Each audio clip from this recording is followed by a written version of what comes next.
कथा कह रही है, भगवान शंकर का चरित्र कह रही है।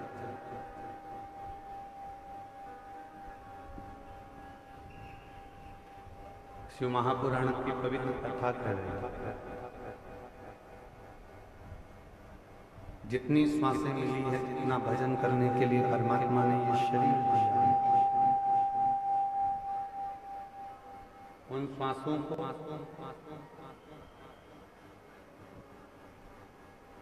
परमात्मा को देने का प्रयास करते हैं।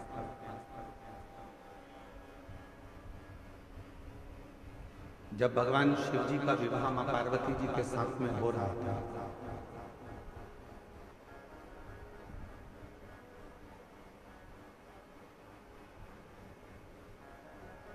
भगवान देवादिदेव महादेव जो मां जगत जननी जगदम्बा अम्बा पार्वती के साथ में विवाह कर रहे हैं,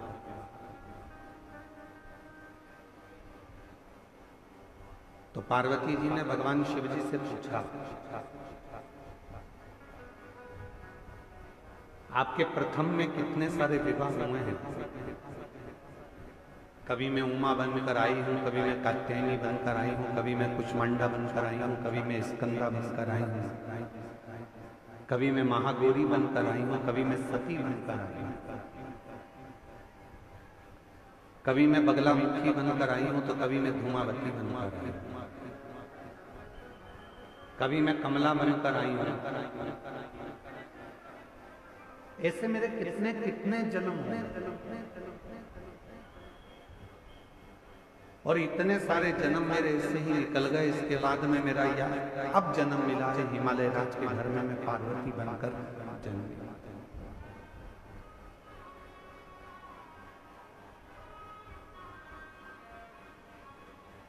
एक जन्म मुझे आज मिला है जो मैं पार्वती बनकर जन्म।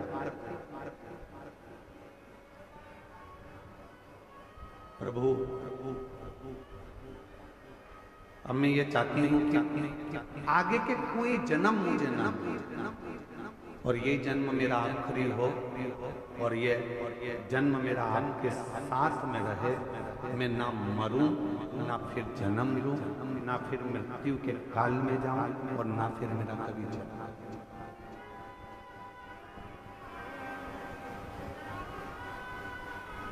जन्म और मरण के प्रपंच से मैं, इसके बाद मेरा कोई दूसरा जन्म नहीं होना चाहिए। इसके बाद ये मेरा जो जन्म है बस ये आखिरी।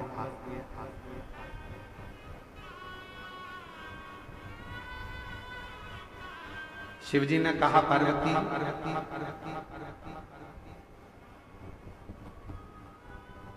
संसार में रहने वाला चाहे मनुष्य हो, देवलोक में रहने वाला चाहे देवता हो, गंधर्व लोक में रहने वाला चाहे गंधर्व हो, अप्सरा लोक में रहने वाली चाहे अप्सरा हो, नाग लोक में रहने वाली चाहे नाग हो, सर्प हो, जो भी है, यदि वो एक बार मेरा भजन कर लेते हैं और मेरा यदि उन्होंने स्मरण कर लिया, उनके मुख से नमः शिवाय, ओम नमः शिवाय निकल गया, उनके मुख से श्री शिवाय नमस्तुभ्यम निकल गया। यदि उन्होंने एक लोटा जल मुझे समर्पित कर दिया, तो शिव जी कहते हैं, पार्वती तुम क्या, देवता हो, गंधर्व हो, अप्सरा हो, सर्प हो, कोई भी हो, चाहे वो मनुष्य हो, शिव जी कहते हैं फिर उनका दूसरा जन्म नहीं होता, वो मेरे हो जाते हैं और सारे जन्म और मरण के प्रपंच से छूट जाते हैं।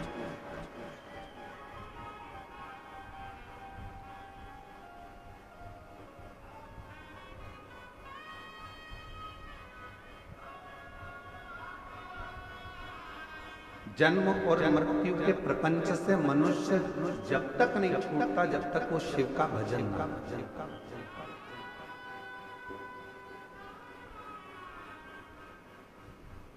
कल हमने कथा में कहा था, विट्ठल विट्ठल भजोगे चले आएंगे त्रिपुरा। विट्ठल नाम की गर्जना से शिव प्रसन्न हो जाते हैं और शिव नाम की गर्जना से विट्ठल प्रसन्न हो जाते हैं।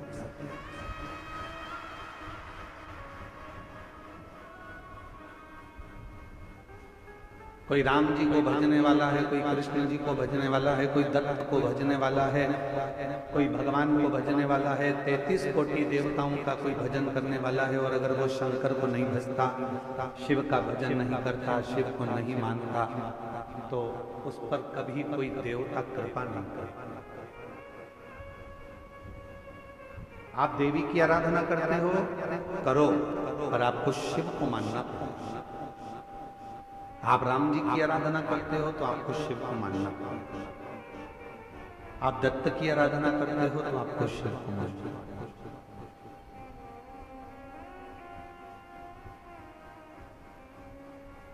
अकाल मृत्यु वो मरे जो काम करे जंडाल का, काल उसका क्या बिगाड़े जो भक्त हो महा। शिव की आराधना के बिना संसार से मुक्ति सहज।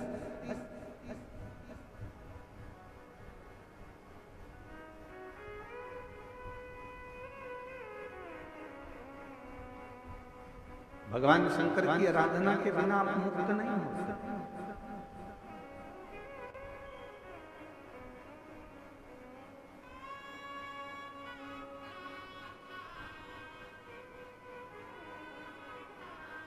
एक कथा आती है, कश्यप मुनि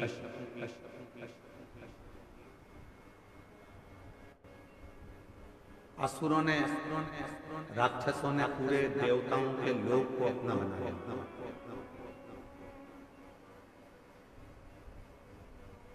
असुरों ने नागलोक को भी अपना बना लिया। गंधर्व अप्सराएं जितनी थी, असुरों ने सबको अपना बना लिया।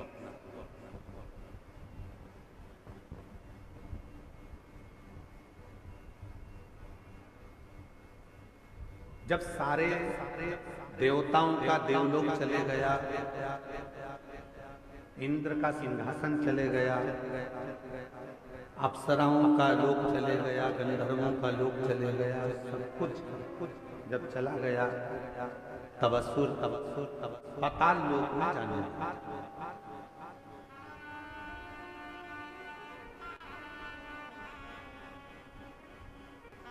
जितना नागलोक था उस पर भी असुरों ने अपना कब्जा कर लिया, अपना पद जमा। सब घबरा गए, कहाँ जाएं, कहाँ जाएं, कहाँ जाएं। तब तब तब शेषनाग भगवान, जो शेषनाग जी देखिए आप, भगवान विष्णु जी जिनके ऊपर शयन करते हैं,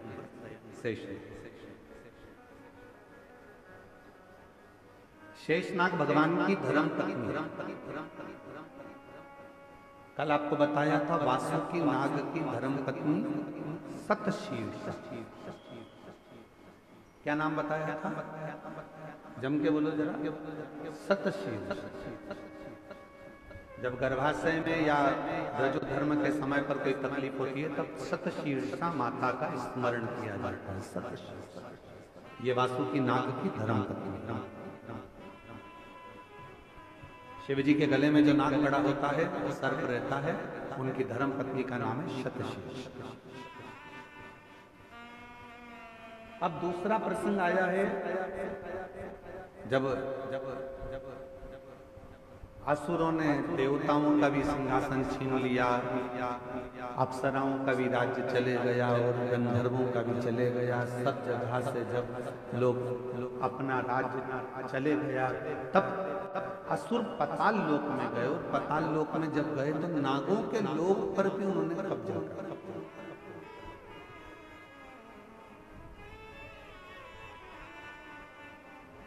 सूचना मिली शेषनाग जी की धर्म पत्नी। शेषनाग जी की धर्म पत्नी का नाम था नागलक्ष्मी। बोलो क्या नाम है? नागलक्ष्मी। अब कोई आपसे पूछे तो आप उत्तर दे सकते हो कि वासुकी नाग की धर्म पत्नी का नाम है सतशीर्षा और शेषनाग की धर्म पत्नी का नाम है नागलक्ष्मी।